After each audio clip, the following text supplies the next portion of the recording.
There's been a red card, but for who, Chris Kamara? They can't. Gets a red card. It is a red card. That's not a red card.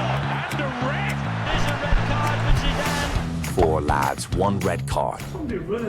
All right, what an amazing week of football we lived this week. Welcome everyone. It's your favorite 4 lads, 1 red card podcast. Guys, Darren, Alex, Jotis, have you enjoyed this exciting week? Yeah, absolutely. Jules, yeah. Amazing weekend of football, like always. Yeah, it was a great week of Champions League and Premier League, so absolutely enjoyed it. All right, guys, we'll directly begin with our Champions League review. We'll first have a look at Tuesday results, but just before, please don't forget to follow us, like, comment, and share our content on Spotify, YouTube, Instagram, and now X. It's always very important for us, so thank you for the support. Well, on Tuesday, we saw big results. Real Madrid winning, victories of Arsenal, Tottenham, Union Saint-Gilles too. I think the big result of the day was this impressive 4-4 draw between Juventus and Dortmund. But therein, we want now to focus on a surprising result, this 3-2 Qarabağ's victory at Benfica. Yeah, it was actually a very surprising result. Qarabağ had never won a Champions League game in the group stage in their history, and this is actually their first win in their history. And it came actually from a comeback, because Benfica was leading the game too, as you all know. And I was actually not expecting that much from Qarabağ, which was wrong actually in the end, because Qarabağ put an amazing performance, especially in the second half, and they made the comeback and won the game. And the most important part here is not only the result of the game, but also what it led to, because as you all know, the manager of Benfica has been sacked after the game, and The special one. a name that we're all familiar with has came to Benfica to manage the team, Jose Mourinho. And Jose Mourinho was actually in the Turkish league, as you all know, last season. He was the first coach. He was the manager of Fenerbahce. He had we can say, a disappointing season, because Fenerbahce's aim is always to become the champion of the Turkish league, and he didn't become the champion. Galatasaray became the champions, so he was sacked from Fenerbahce after failing to qualify for the UEFA Champions League. And actually, the qualification for the UEFA Champions League game between Fenerbahce and Benfica, Jose Mourinho was the coach at Fenerbahce that time. So right now, there are lots of speculations in the media that says, did Jose Mourinho get Fenerbahce eliminated on purpose, and then he became the head coach of Benfica? I mean, obviously, something like this is not possible. I would never think Mourinho would do something like this. But when it happens, media loves to talk about this. So yeah, lots of speculations. Also, you can see the stats. Benfica was obviously dominant. It was their home game, but Qarabağ managed to make a huge comeback and gain their first victory in the Champions League history. And I'm looking forward to see more games from Qarabağ this season. So yeah, we'll see how it goes for them. Hey, did you guys see what Mourinho said when he got appointed by Benfica about Turkish league and going to Fenerbahce? I saw, yeah. He said, I think he said, I wasn't at my level. I came back to my level. He said, like, ruling Fenerbahce, managing Fenerbahce was not my level. And right now I came back to my level. I mean, I get what he's trying to say, but it's kind of disrespecting to say that about your old club and about the fans, because no matter what happened throughout the season, I can say, because I was watching the Turkish league whole season, I can say that the fans always stood behind Jose Mourinho. So it was kind of a disrespect to the fans for him to say that. And also he was talking about how Benfica was the place he wanted to be. It was something about the best club in the league or anything. And I mean, something like that. So And disrespectful. Porto fans are going to be angry. Yeah. The Porto fans are Exactly. going to hate him. And one thing more is that he will have to prove it very quickly, because I think he will play 2 Liga Portugal games before facing Chelsea and then facing FC Porto and Newcastle, all those 3 games away. So by saying those kinds of things, he will have to be confident to get great results, because he can, I think people will watch closely what Jose Mourinho is doing with this Benfica side, because you see the calendar of Benfica is pretty tough. So yeah, And also look at the dates. Like, they're playing literally every 4 or 5 days. yeah, that's Chelsea crazy. and Porto back to back, playing two They're of both his away games. playing 2 of his former teams away from home. One game Mhm. after the other is gonna be a tough week for Mourinho. And also, it's tough because Benfica lost the first game through the Qarabağ, so they need points immediately. Like, they need, as soon as possible, they need to win a game and get their hopes high to make it past the group stage. But I Yeah, don't know I about was you guys, gonna- but I'm really excited because we've been missing that drama for a while from Jose Mourinho. And Jose Mourinho is always, absolute cinema like we say, he always brings drama, and he always brings drama anywhere he goes, and especially to his former teams. That's going to be even more drama, I hope. So yeah, I'm really, really looking forward to this. If Fenerbahce was in Champions League, I would ask you guys, what do you think is going to happen if Fenerbahce matches against Benfica, but they're not in the Champions League? So it's not an option for Mourinho right now. Maybe next year, if Mourinho stays at the club more than 1 year. I doubt so, but maybe next year we'll see. Yeah, We'll see this. if next year Fenerbahce can qualify, and if Mourinho stays, which is also doubtful because he doesn't stay that long these days. Exactly. So yeah, well, we'll see. All right, let's continue with the Wednesday results. Draws between Olympiacos and Paphos. Also, Slavia Prague drew against Bodo Glimt. PSG made a perfect entry in the competition, 4-0 against Atalanta. We saw also the big game, Bayern defeating Chelsea 3-1. And Inter Milan winning his first game 2-0 at Ajax. But the big game of Wednesday was this Liverpool Atletico Madrid. Jotis, why we will look at the game statistics. Tell us more about this clash and also about the outburst of El Cholo Simeone. That's a game I went to watch. I mean, I was a hate watcher for that game because I wanted Liverpool to lose. I mean, it's the least of the evil, right? I don't particularly like Atletico Madrid either. So, but I just didn't want Liverpool to win. But it was like all games as it's been of Liverpool this season, like they win at the last minute. Again, this game had like 2 goals in the first 6 minutes, and then Marcos Llorente equalized, and then equalized twice, which he did back in 2020 as well, I think in Anfield. So which was this was a mad game, and I've always liked Marcos Llorente because he used to play for Real Madrid, and I kind of regret letting him go, but he's a great player. But Van Dijk at the death, and I hated it. I absolutely hated it. But but kudos to them. Like, ever since the Community Shield loss to Crystal Palace, Liverpool has won every game. It's 6 out of 6 for them. And all games this season in the Premier League, they've won at the last minute, except for the game they played against Everton, which they we're gonna talk won about in that. dominant fashion. But this was probably the best game of that Champions League match day, I believe. Yeah, it was really interesting to follow it. And when you say that you have to compare with the Atletico Madrid situation, I think they have only won 1 game of their last 6 games this season. With Alex last week, we talked about maybe a downfall for this Atletico side, and now I think that we are confirming this information. Because Alex, what do you think? Do you think that Atletico can be better, can improve this season, or it's the end for this cycle? I think that the weekend that is coming right now is a turning point for Atletico Madrid. As you can see on their calendar, they will play against Real Madrid in the next weekend of La Liga. They play midweek game this Wednesday, I think it is, and then they will play Real Madrid at home.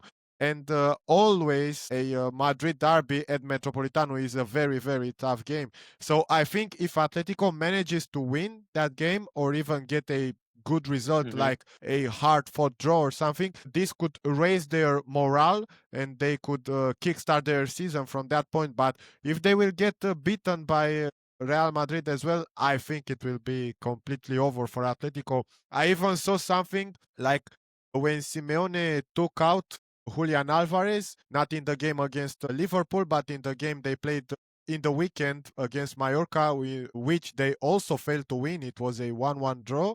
Julian Alvarez was very upset because he said, like, you could read on his lips, he said, like, why always me? Siempre a mí. Because he took his best player off. So I don't know what to say about that. Atletico are in a very tough spot. So I think the Madrid derby is going to be a turning point for Simeone's side. Quickly talking about Simeone, I want to briefly mention his outburst at the fan at Anfield. I was gonna say that. I was gonna say that after the goal at the end. Game's back, guys. Managers getting red card for bursting at fans. Game's so back. Game's so back. Yeah. Well, I mean, that also shows that he's not mentally in his 100% in a good place. Power. Yeah, he's not in a good place mentally, because I know that he has made lots of gestures in the past during the games, but I've never seen him like raging towards a fan before, and this is the first time he does something like this to a fan. He did that a couple times to a manager or to a football player. You know that He made a gesture, and then Cristiano Ronaldo did the same one after getting Yeah. the tour in the past. Yeah, But yeah, this is something else. This is like pure rage towards a fan, and I don't think it's looking good, guys. Yeah, it 100%. I doesn't mean, smell good. jokes apart, but the thing is, I think he he was explaining the antics later that the fan was abusing him all the time, which is, as we all know, quite common in football. So yeah, Yeah, like Yeah, this is it is. professional football. You just have to ignore it. yeah, exactly. You can't really justify going to attack a fan. Yeah, what if the fan attacked him back? What would happen then? If he And jumped to the pitch talking and about the attacked them? fan, that guy is not innocent either. Did you guys see his like he was banned from Yeah, the stadiums for like very yeah, bad offenses. Yeah. yeah. I Jotis, saw I that, think that you should he. show a red card to Diego Simeone now. This is the You have time. to. So yeah, difficult, very difficult situation for Atletico Madrid in this season. Let's move on this Champions League phase to Thursday results. The last day of those 3 days of games. Bruges beat Monaco 4-1, 2-2 between Copenhagen and Leverkusen. Manchester City also win 2-0 against Napoli. That was not the game we were expecting because of this red card. Also, so Sporting win another game that we won't talk about, Darren. Don't worry. We go directly on this Newcastle against Barcelona 2-1 win from Los Barcelona. Alex, even without Lamine Yamal, you have Marcus Rashford. What do you think of this Barcelona game? Yeah, all I have to say is that I'm glad Marcus listened to our podcast last week and he got motivated by our words. Nah, I mean, Newcastle started the game on the front foot and they put a very big pressure on the Barcelona defense in like the first 15 minutes. Barcelona, they couldn't get out of their half of the pitch. But then as the game went on, the Barcelona players took control over the tempo and they were able to impose their style of play. I think it was a very fortunate first goal for Rashford. It was a cross with the weak foot by Jules Koundé. Very good game by Koundé, Yeah, by the way. He's, I think, the top 3 right backs in the world. And Rashford headed the ball like it was a proper striker's goal for Marcus Rashford. They header, Nick Pope couldn't do anything about it. And then what can we say about the second goal? A what a rocket. goal, man. A Yeah. rocket, a banger, yeah. Absolute rocket. I used to hate him week in, week out for scoring this kind of bangers against Liverpool back when he was at United. But man, I'm glad, like, for one time in life, I get to enjoy Marcus Rashford. I always liked him as a player. I was greedy with him because he used to play for United, but he's a very quality player. I'm so glad we signed him and not Luis Diaz. Of course, my first option was to sign Nico Williams. He couldn't come Yes. in the end, so I know the club, they were pursuing Luis Diaz and they wanted him very badly. But even though they are kind of like the similar wage, Luis Diaz and Rashford, I think Rashford is qualities above, and he's a moral player. If he gets his confidence up, he will perform. He performs Yeah, bad when his morale is down, so he needs to keep that mind in a good place, like the celebration. So exactly. Yeah, you know, guys, that yeah, go ahead. I remember that last week Alex said that Rashford was trying so hard to prove himself in yeah, the La Liga games. And I think he proved himself, but I've also seen a news on the Athletic today, yesterday I think it was. Marcus Rashford came to the training late yesterday, so Hansi Flick didn't include him in the starting lineup. He yeah. excluded him from the squad, and that also shows the For discipline the level of Getafe game. Barcelona. Yes. Yeah, for the Getafe game. Yeah, it Yeah, can I be mean, good for him to have that kind of manager to help him doing Definitely. great. You know that he hadn't scored in Champions League since 2021. His last goal was 4 years ago now. So I think we did not expect to see Marcus Rashford scoring a brace with Barcelona in the Champions League some No, years before. Yeah, that's football, and that's impressive that some great players with good coach can improve and can maintain a level that they had previously. So that's interesting to follow this Marcus Rashford season, right? And Marcus Rashford definitely. becomes another player who leaves Man United and just becomes world yeah, class again. It's the long series of events. There's McTominay, there's Anthony yeah. at Real Betis, Even and there's Anthony, even Anthony. Anthony. Everyone called him a world class flop, and then now he is doing And wonders with even Real Betis. Højlund is like, he's doing okay in Napoli, but He he scored in used his to be first game. Yeah, he used to be the striker who was in a fight with the goals. He couldn't score goals to save his life. So he Yeah. started scoring for Napoli straight away. It's a problem That with proves United. the Man United curse. Yeah. But It's the Man United. we already dissed United last week, so Let's not do it again. Let's give them a break. Yeah, a bit of a break, but we will talk about it maybe later because we had great match that came also this weekend. We will focus on Premier League because we had three big clash this weekend. The first one was this Merseyside derby, Liverpool against Everton. Therein, Liverpool won once again. A tight result, but another victory, right? Yeah, I mean, amazing performance by Liverpool, especially in the first half. They play so fast. The ball travels so fast between the players, and that causes for the Everton side to defend very hard. They struggle a lot in the defense because you cannot even think how Liverpool are going to take the possession, how they're going to play in the stadium. And also, Mohamed Salah, incredible assist in the first goal. What a pass, like what a lob ball from the air to Gravenberch. And he had an amazing finish. That goal was also incredible. And also, he made one assist to Ekitike in the second goal. And they sealed the first half with 2-0. Although in the second half, they struggled a little bit. I think they ran out of a bit of a stamina because Everton side was pressing a lot in the second half.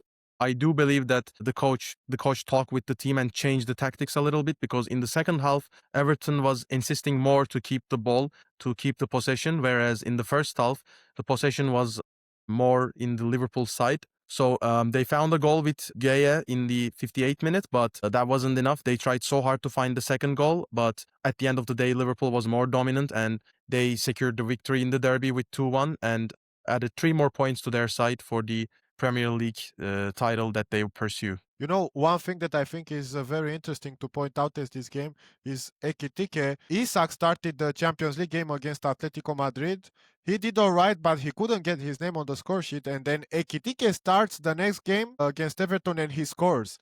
And Yeah. Ekitike scored like 4 goals even before Liverpool signed Isak. And he's like the type of striker that always scores. Like no matter, he only needs like a glimpse of a chance and he can put the ball in the back of the net. I think this type of player comes in very handy for Liverpool after the fans had to deal with Darwin Núñez, the striker who needed 5 chances to put the goal into the back of the net. So it for me personally, it will be very interesting to follow this competition for the first for the first 11.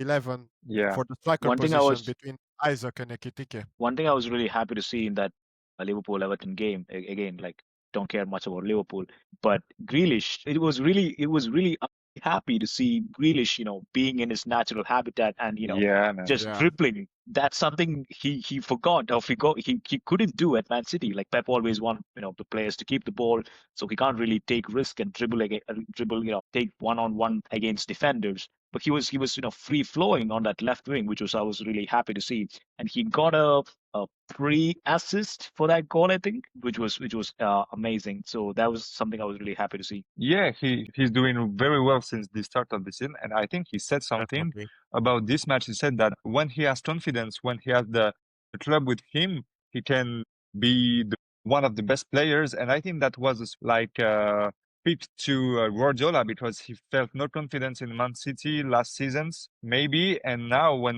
he's like good in his team, in his position, you can see that he's a great player. So maybe he's not the type player to play in such big clubs like Man City, or maybe he just needs to be more trained. I don't know, but it's interesting to see how Grealish is performing in those days, right? Yeah, I mean, when he came to Manchester City, he came for around 115 million euros or Yeah. something like that. It was one of the record fees. And we all know that the first plan for Manchester City back then was to pay this money for Harry Kane from Tottenham.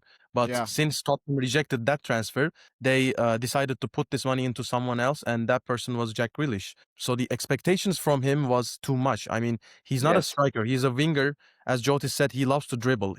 He's not a possession winger that much. He doesn't play make with passing, but that was expected from him. So it was not obvious, but it wasn't very surprising for me to see him fail trying to do this because he's not that type of a player. I mean, he's not a striker that's going to bang 20 goals, 30 goals, or maybe even 40 goals per season. He's a winger that's trying to help his team win the game. That's all. Yeah, he was never like a top scorer type of player. Back when he was at Villa, he was very creative. He used to create chances for his teammates, and that's exactly what he's doing again in Everton. He's playing like the former himself, and it's great for his career, even though it was like a step back coming to Everton from Man City, but it's a step up for his career. And you never know, he maybe can get another top team in his CV before the end of his playing days. Yeah, I think he Before he we still has a start, lot to offer.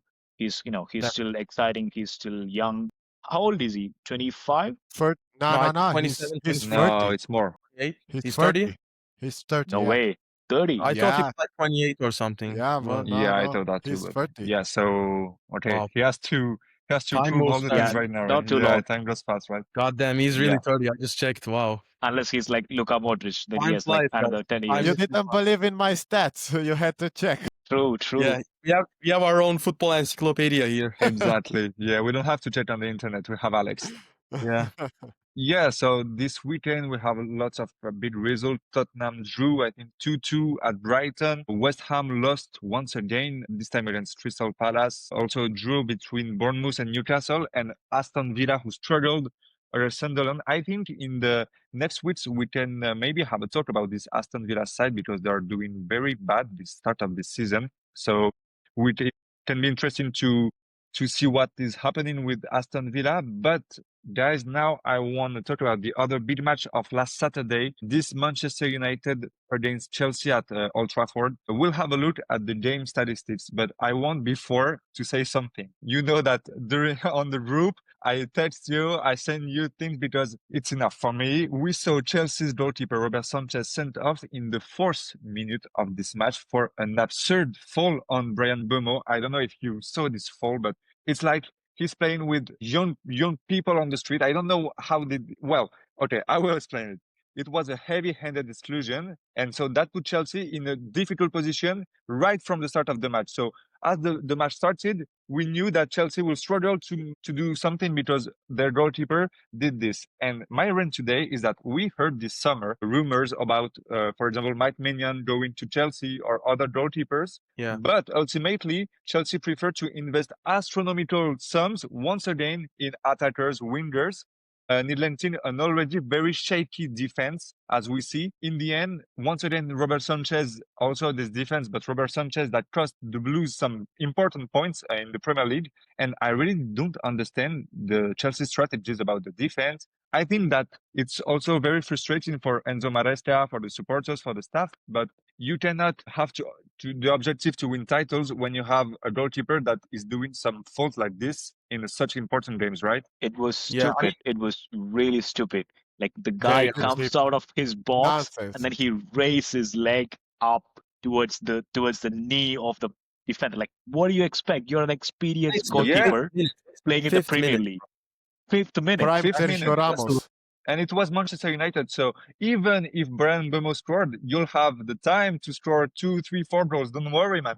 And I think that this is something, because when you're a player playing for such a big team like this in such important games, you know that, okay, you have pressure, but you also have to be smart and think about what will happen during the rest of the game. He cuts off Chelsea's legs during the whole game, and at the end, it was a victory for Man United. So, Alex, I wanted to talk about you with that.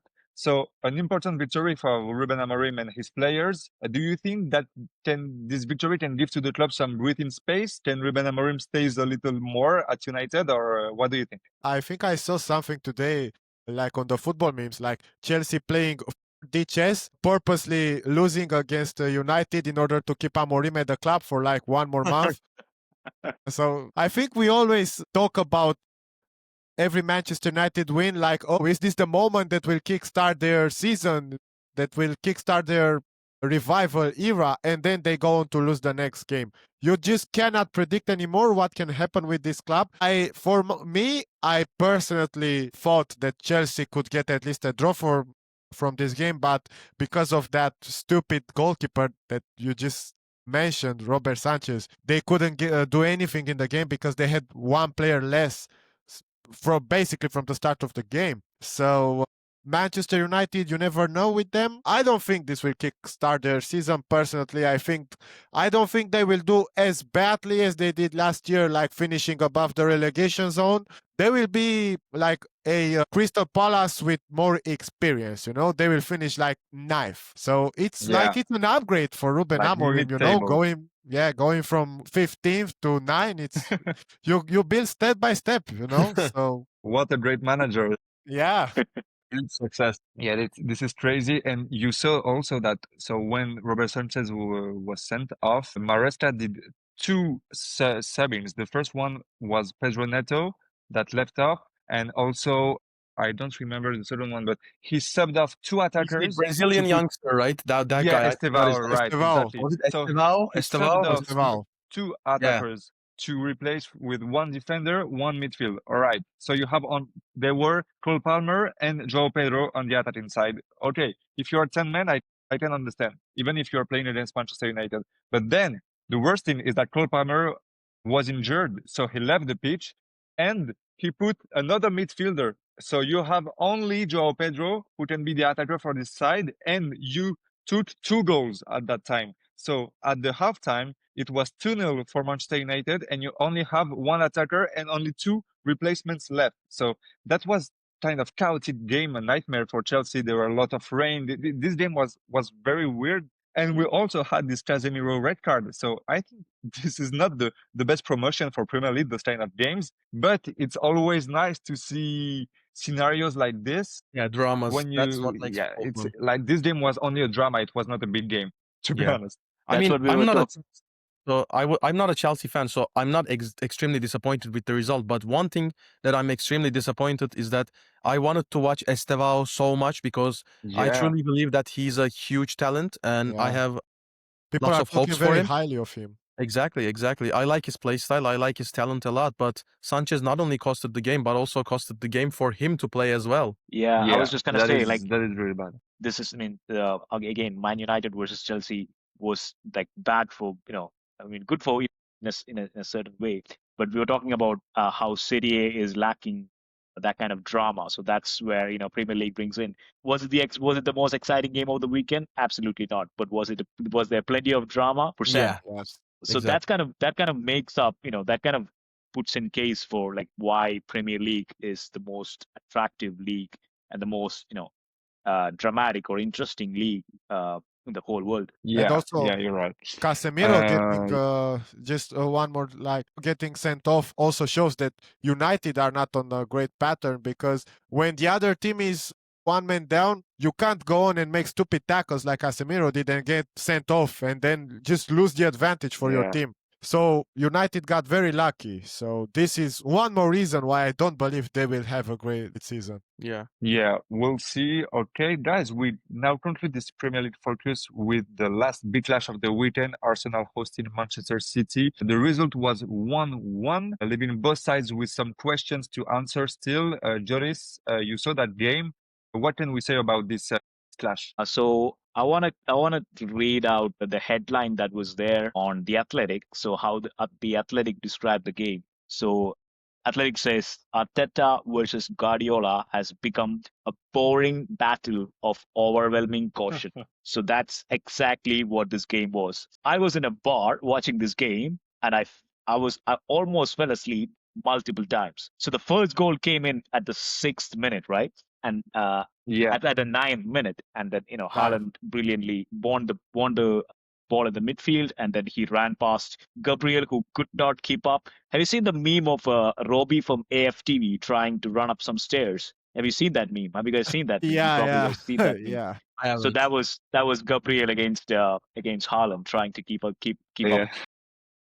And don't forget, they gave him 88 rating in the new FIFA. He's like overrated as hell.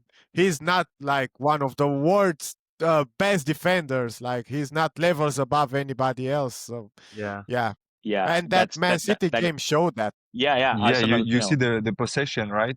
That is crazy. that's another thing that I want to talk about as well. But like, the Yeah. game was boring. Surprisingly, Pep Guardiola decided to sit back after winning, I mean, after scoring the goal, decided to sit back and let Arsenal have the ball and let Arsenal control the position. After 63rd minute, Pep Guardiola bring on a fit defender, and they were playing a low block for the rest of the game, and it was almost successful if it wasn't for the chip from Eze and Martinelli finishing. Yeah.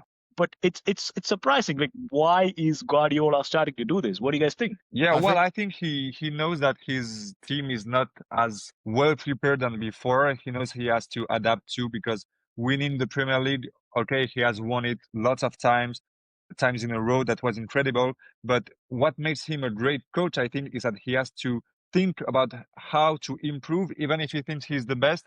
The results didn't follow last year, for example.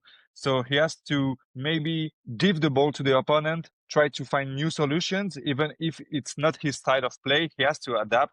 We saw that when he recruited Haaland, for example. We did not expect Guardiola to take such a big number 9 in his team, for example. So he always tried to adapt. Now he decided to let the ball to Arsenal. I think that was a great move from him, because he almost won the match. I think his mistake was to sub off Erling Haaland, which was in great form. He's in Yeah. great form the start of the season. And okay, I can understand that you want to put some defenders or some midfielders more on the pitch, but you can keep Haaland, that is always running, that is always pressuring defenders. I think if you stay with Haaland, you may have scored maybe another goal in a counter attack or something. So that was a mistake. But the good thing is that Guardiola knows he has to adapt to this new type of play. And yeah, it's surprising to see him playing like that, but it's not surprising to see him change his mind, because he's a great coach now. Yeah. I also want to talk a bit about the this low possession play style that Guardiola chose, because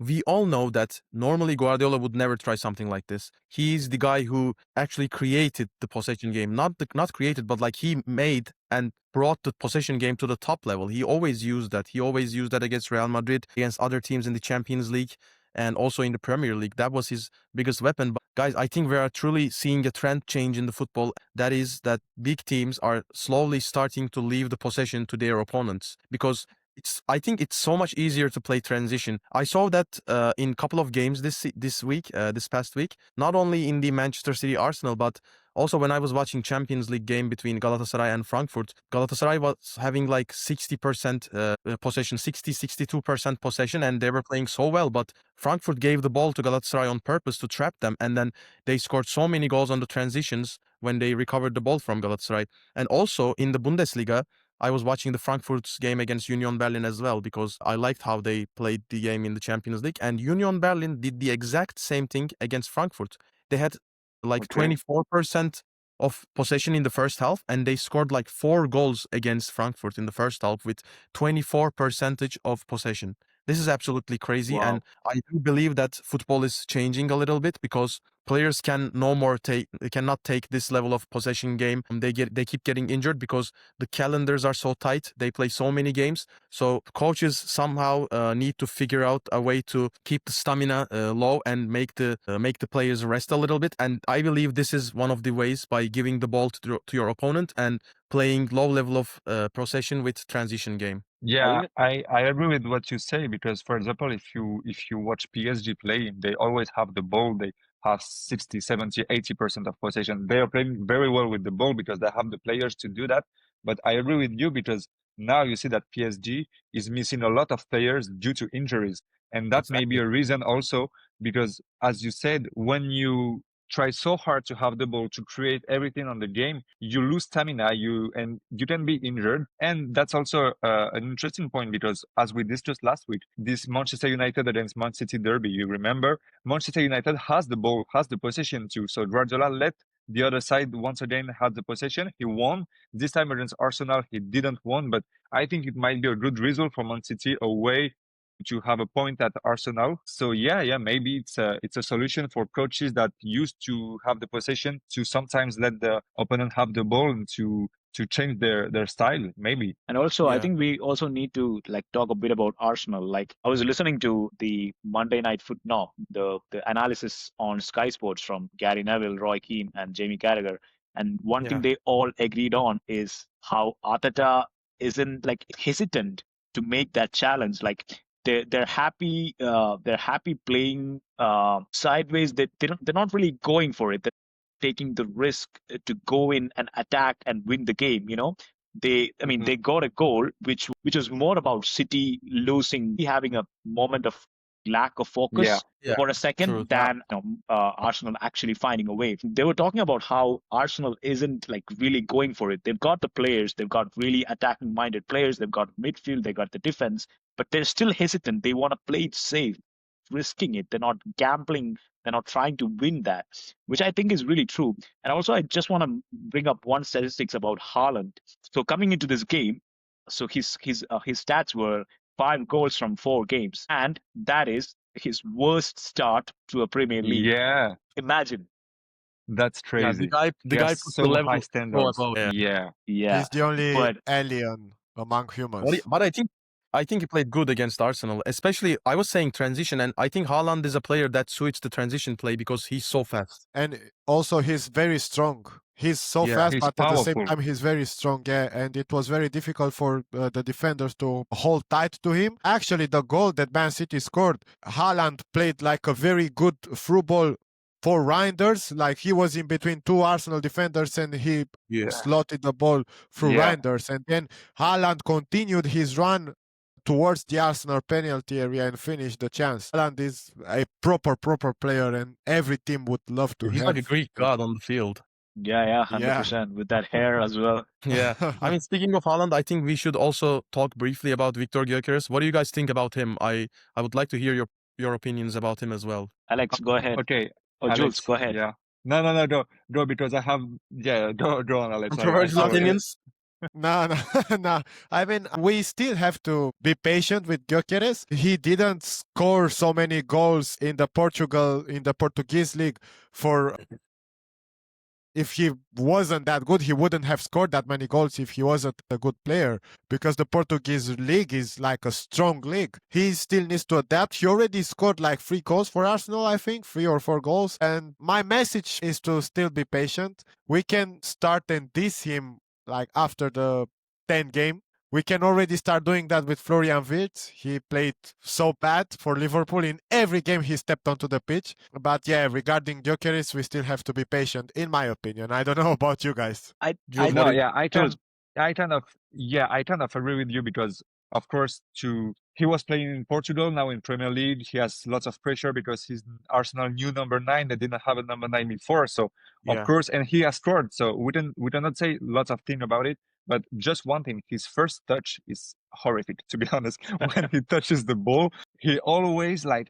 I mean, he has to adapt, of course. Arteta is playing in a very unique style of play. Players are really artists on the pitch. He has to improve in that, but his first touch, man, every time I see him touching the ball, I said, oh my God, he will never do anything. But yeah, we have to be patient. You're right. Yeah, I Also, mean, like, I think he needs to improve his positioning inside the box a bit. What do you guys think about that too, Jotis? now I was just gonna say, like, I agree with all of you guys in terms of like his first touch, and we have to give him time.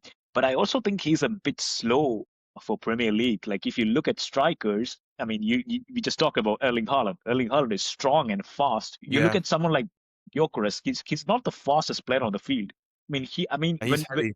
yeah, and when we were looking at the games, the highlights, I mean, I haven't seen a lot of games from his time in Sporting. He appeared really fast there, but here in Premier League, maybe it's a difference in the pace of the games, but he doesn't look that fast. I think as a striker, you need a good first touch, of course, and then you need to be a bit like quicker to finish that one chance you get. So I think we still need to give it time. Like, it would be like really harsh to have this have a write off on the guy. I'm very curious to see how it all unfolds. Yeah, me too. Yeah, you're right. So, okay, let's continue, guys. In the standings in this Premier League, we see that Liverpool had, I think, the best operation during this weekend. They secured the 5th consecutive win. That's a good result for them.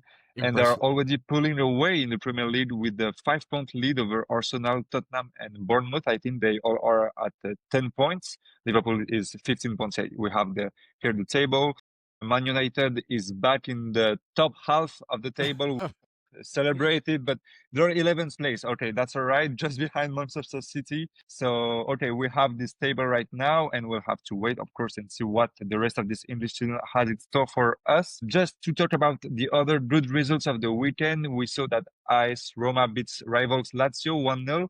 Real Madrid continue, of course, their perfect run against Espanyol Barcelona, and Barcelona followed up with a 3-0 win over. Guys, we don't have lots of time left, so it's time to move to our last segment. As you know, the Ballon d'Or ceremony will take place this Monday evening in Paris, and this is the opportunity for us, for the Follad's One Red Card team, to give our top three, our podium for this 2025 Ballon d'Or.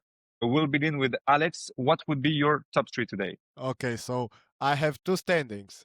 One standing is how I think the Ballon d'Or standing would be like. So Logically. I think that the Ballon d'Or winner for 2025 will be Ousmane Dembele. Then Lamine Yamal will be second, and then I don't know about third. I think it could be Rafinha, but he may finish a bit below. How I would like the Ballon d'Or standings to look like? Yes, that's Man, what we want. number one, it has to be Pedri. Pedri is the maestro of footballers. He's like a joy to watch on the pitch. Have you seen his games last week against Newcastle and Getafe? The guy was I saw. He amazing. was amazing. He dribbles with the ball like the ball is glued at his feet. He's so calm. He controls the tempo of the game. If Barcelona loses him through injury or something, the team is cooked. He makes, like, I'm not joking, 50% of the Barcelona game. He's the most crucial player in that Barcelona system, and he's a player that all the teams in the world would want to have in their starting 11. So my number one Ballon d'Or winner would be Pedri, even though he has no chance of winning it, and I think it will be the same case for his career as it was with Xavi and Iniesta. Two amazing players, two maestros, but they didn't win any Ballon d'Ors because they had to compete with strikers, and strikers will always have advantages,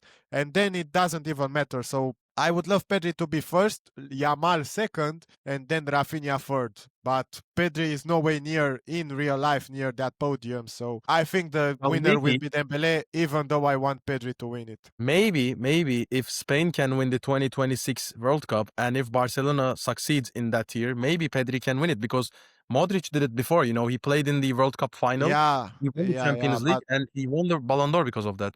yeah, But but you I have think, Yamal. yeah, exactly. So if that happens, Yamal would be the Ballon d'Or winner. Yeah, that's so. also true. That's also true. Yeah.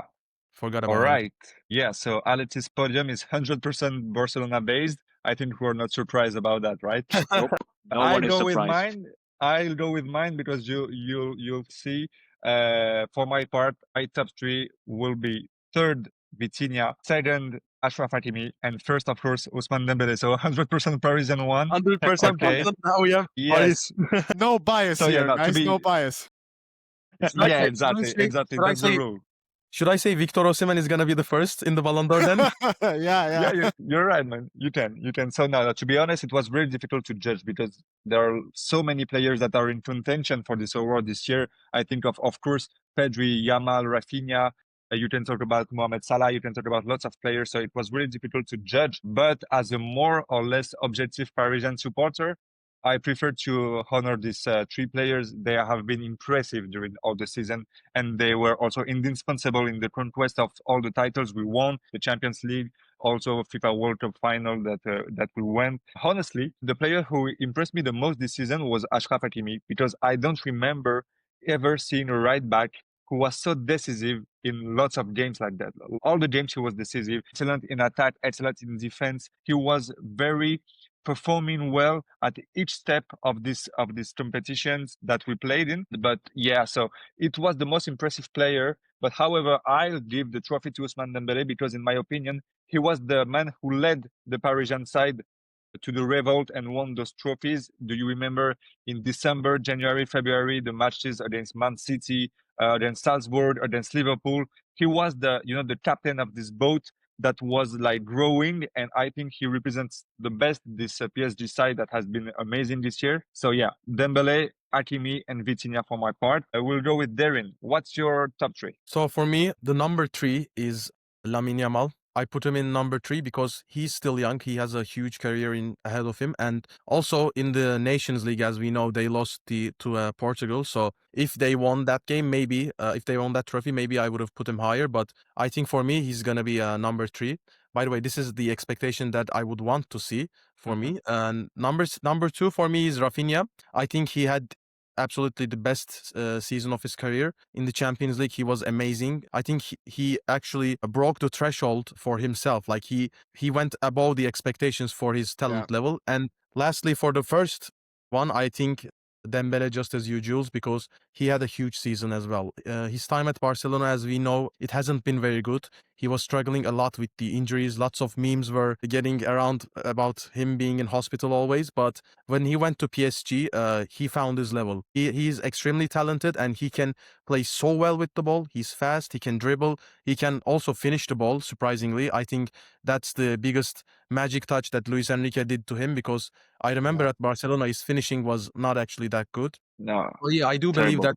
Yeah, I do believe that he deserves to win the Ballon d'Or. So we'll see how it goes. All right, interesting. Yeah, Joris will finish with your top 3. Tell us. I like how we all agree on about around the same player, so which is quite nice. Which Yeah. shows we all have good ball knowledge, except for Alex, who just went with Barcelona players. Now my top 3 would be at third it would be Rafinha. Second would be Lamine Yamal, and first, just like Jules and Derek said, it would be Ousmane Dembele. And just, I mean, you've already explained all the reasons why he should win. Just one thing to add, one thing that I would add on top of that is he has the best story out of all the contenders this year. He has the best story. His revival, his comeback. If that doesn't win Ballon that's d'Or, impressive. I don't know what will, because he, as we all know, he came as a prodigy at Dortmund, and then he went to Barcelona with high expectations, and his time was with at Barcelona was very unsuccessful, very unfortunate with injuries, with fitting into the system, everything, and then no one really after his stint at Barcelona, no one, to be honest, no one really expected anything more from the guy. Everyone was kind of writing off Dembele, like no one was talking about him anymore until he came to PSG and started showing what still he was still capable of. And for Luis Enrique, he was the perfect guy. He fit perfectly into his plan. And even when he showed up whenever PSG needed him. Like when they were like in a bad situation in the group phase, in the league phase of Champions League, he showed up consistently, and he was part of the PSG team that was one of the most dominant forces of football in Europe in a long time, because they've been such a dominant force in the last Champions League season. And if he doesn't win it now, I don't know if he ever will. So he has the best story. He deserves it the most, and he is my top one. And Ousmane Dembele deserves Ballon d'Or. But Yeah. Yeah. remember when he started at PSG, even his start at PSG was a very difficult one. He didn't score Yeah. his first goal for the club until it was October or November, I think. He even had a very difficult start at PSG and then started picking up rankings as his career at PSG went on. Yeah, his revival story is great, even though it was also his fault for the very unsuccessful time he had at Barcelona, because he wasn't the most disciplined guy ever at Barcelona. So you can't just say that, oh my God, this guy had like the best revival story ever. He matured over the years, and that shows why. He picked like at the proper time footballers used to pick in the Yeah. past, because right now we have very completely different stories. Footballers are very good from a young age or even from older ages. Ousmane Dembele picked at the perfect mature age for a footballer. And if he wins the Ballon d'Or, he will be a deserved winner, even though Pedri deserves it more than everybody else. Look at Alex Yeah. being a proper cooler and defending his club. Love it. Snuck in Pedri like we Yeah. wouldn't notice. Yeah, guys, just to add something about Dembele, which was for me the most impressive thing last season, is his repositioning after the departure of Kylian Yeah. Mbappe. He played first number 10 and then false number 9 in this PSG side, with lots of rotation between the attackers. He was the first man to do the pressing each time he was there. He was completely different from what we saw from him during past seasons. lots of energy on the pitch, always smiling, always tries to encourage his teammates. Yeah, that's why he's my first choice. I think that you can argue with Lamine Yamal, of course, is maybe the best player if we speak about player in the world right now, but I think Rafinha deserves it at the equal level than Lamine Yamal because he's been amazing last season. Pedri is of course great. Vitinha has been great.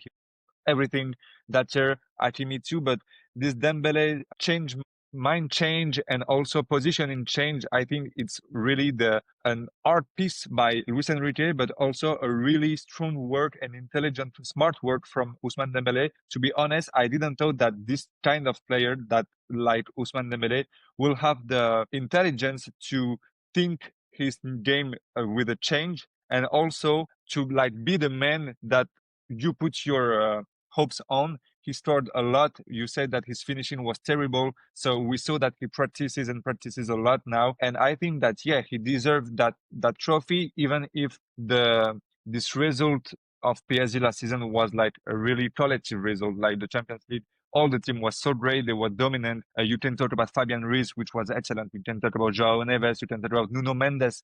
Man, have you seen his goal against Atalanta this week? I think Nuno This guy Mendes is is the best fullback in the world right now. yeah, man, he's so For sure. good. So I think that like we cannot agree on Dembele because he represents this PSG new version, this Luis Enrique PSG. I think for me Yeah. the Ballon d'Or is this manager because he's changed everything. You remember 1 year ago he said, "Trust me, you'll never get me, you'll never understand me." There was a documentary told like this in France. And at that time, PSG was struggling to qualify for the next round in the Champions League. And we were like, what this is man doing? Like he's saying that you have to trust me, but the results are not here. And he said, trust me, you'll see that we will be the best team in Europe. And that's what they did. That's really the perfect illustration of Requires lots of balls to say that and make it happen. Yeah, that's really true. Well said, Jules. I definitely agree with you. I mean, we're gonna see who it is, but I think Dembele deserves it for this season because it's a seasonal award. It's not a whole career award. So this season, I think Dembele definitely deserves it. That was all good, Yeah. right? Until Darren shared that tweet in the chat. Now I'm like, what Man, I'm surprise so are they stressful right now. are they cooking? I don't want any surprises. Imagine they Tweet, call sorry. up the tweet that you shared that there might be a surprise with the winner. Yeah. Marca The report, yeah. Marca news, yeah. Yeah, imagine Cole Palmer is called up for winning the Club World Cup. No way. Mad. No way. Impossible. I mean, he's I mean, some people are saying amazing Lamine Yamal. player, but nah. No. Some people are saying Lamine Yamal, but also, Nah. I don't know, like the director of France football also stated that this award is not only inside the pitch award, but it's also for the character, for the outside the pitch activities and the character of the sportsman as well, like the character of the player as well. So, you know, there has been lots of speculation and news about Lamine Yamal, like his parties and stuff like that. So He's young. he's young, exactly. I mean, He's young. I truly believe that he's gonna reach the top level. He's already one of the best players in Yeah. Europe. He's number one, the most talented player, and I truly believe he's gonna achieve way more things. But this year is not it for me.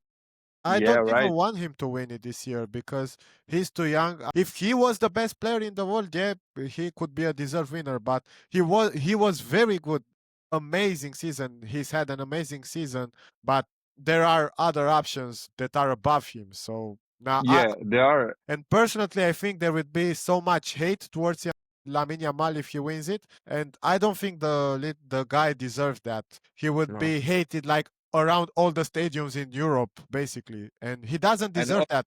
He's not that much of a bad guy. He's not a bad guy at all, actually. No, he's not. But also, I think, in my opinion, if you give this year the Ballon d'Or to Lamine Yamal, you'll have to give him in the next 15 years, all right? Because we know that he's Yeah. the most talented player, one of the most talented players we have.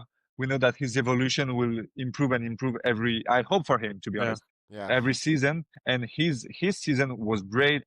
Top assister in La Liga, has done impressive in the last rounds in Champions League. He's great, but the good thing is that he can improve so much for the next years. So of course he will win Ballon d'Ors. In my opinion, he will be the best player in the world. Maybe next season or next 2 seasons, maybe we can like with this year we have with PSG, with Barcelona, with lots of great players that have been. I think it can be cool to give this to another player than Lamine Yamal because he will win it anyway. And I think Rafinha can deserve more maybe than Lamine Yamal. If you talk about the statistics, Pedri is maybe deserve it also. So yeah, I think we will have the answer very soon. The ceremony is really soon in 2 hours now.